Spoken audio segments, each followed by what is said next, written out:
In the heart of the Whispering Woods, where sunlight danced through emerald leaves and streams sang melodies of ancient times, there lay a village untouched by the woes of the outside world.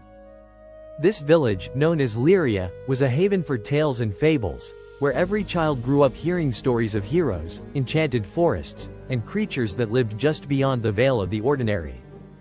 One such tale often whispered in the village was about the moonlit mirror, an artifact said to grant the heart's truest desire. The mirror was hidden deep within the glimmering grotto, a cavern so elusive that only those pure of heart could find it. Many had ventured to seek it, but none returned, and the legend became a bedtime story to warn against greed and folly. Among the villagers was a young girl named Alara. She was no ordinary child, for she possessed an insatiable curiosity and a knack for uncovering truths hidden in plain sight. Her mother, a weaver of fine silks, often chided her for spending too much time in the woods, but her father, a storyteller, encouraged her adventurous spirit. "Every tale begins with a step into the unknown," he would say, ruffling her chestnut hair. One evening, as the village gathered around the central fire to share stories, an old traveler arrived. He was cloaked in a tattered robe, and his eyes held the weight of countless journeys. The villagers welcomed him warmly, offering food and drink, eager to hear his tales. As the fire crackled and shadows danced, the traveler spoke of his adventures and, eventually, of the moonlit mirror. "It is no mere legend," he said, his voice low and grave. "The mirror exists, and it is guarded by a creature born of moonlight and shadow. Only the brave and selfless can hope to face it." Alara's heart raced. She had always felt a pull toward the unknown, and this tale ignited a fire within her. That night, as the village slept, she sat by her window, gazing at the moon and pondering the traveler's words. The thought of the mirror and its promise was tantalizing, but it was not desire that drove her. It was the need to uncover the truth behind the tale. The next morning, Alara packed a small satchel with provisions and set off toward the Whispering Woods. She carried with her a pendant given by her father, a small silver charm in the shape of a star. "For guidance," he had said. As she ventured deeper into the forest, the familiar paths gave way to untamed wilderness. The trees seemed taller, their roots twisted and gnarled, and the air was thick with the scent of moss and wildflowers. After hours of walking, Alara came upon a clearing where the sunlight seemed to shimmer unnaturally.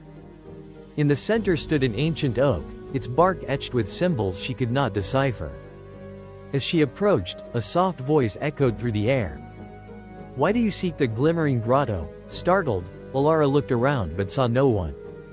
"I seek the truth," she replied, her voice steady despite the unease creeping up her spine. "I wish to know if the tales are real." The voice laughed, a sound like wind chimes in a gentle breeze. "Truth is a heavy burden, child. Many seek it, but few are prepared for what they find." Before Alara could respond, the ground beneath her feet glowed faintly, and the clearing dissolved into a path lined with luminous flowers. She felt a strange pull, as if the forest itself was guiding her. Trusting her instincts, she followed the path until it led to the entrance of the glimmering grotto. The cavern was unlike anything she had ever seen. Crystals adorned the walls, casting iridescent light that danced like liquid stars. In the center of the cavern stood the moonlit mirror, its surface rippling like water under moonlight. But guarding it was a creature of ethereal beauty and terror. It had the form of a great wolf, its fur shimmering like silver, and eyes that held the depth of galaxies. "You have come far," the creature said, its voice resonating in her mind. "What is it you seek?" Alara stepped forward, her fear eclipsed by her determination. "I seek the truth of your tale and the mirror's power." The wolf tilted its head, studying her. "The mirror shows not what you desire, but what you need. Are you prepared to face it?" She nodded, though her heart pounded in her chest.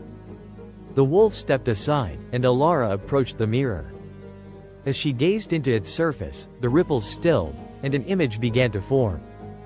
She saw herself standing in the village square, surrounded by her people. But the village was different, prosperous, harmonious, and filled with laughter. She saw herself weaving tales that inspired unity and courage, her words shaping the very fabric of their lives. The vision filled her with warmth and purpose. When the image faded, the wolf spoke. The truth you sought was within you all along. The mirror merely revealed it. Alara turned to the creature, her eyes shining with newfound understanding. "Thank you," she said. "I know what I must do." The wolf nodded, its form beginning to dissolve into moonlight. "Remember, the greatest tales are not those of heroes and treasures, but of hearts that inspire others." With those words, the cavern began to fade, and Alara found herself back at the edge of the Whispering Woods. The path to the grotto was gone, but the memory of her journey remained vivid. When she returned to the village, she shared her story, not of the mirror's power, but of the lesson it had taught her. Her words ignited a spark in the villagers, and together they worked to build a community stronger and more vibrant than ever before. Alara became a storyteller like her father, but her tales carried the weight of truth and the promise of a brighter future. And so, the legend of the moonlit mirror lived on, not as a tale of desire, but as a story of self-discovery and the enduring power of hope. Make 3D video.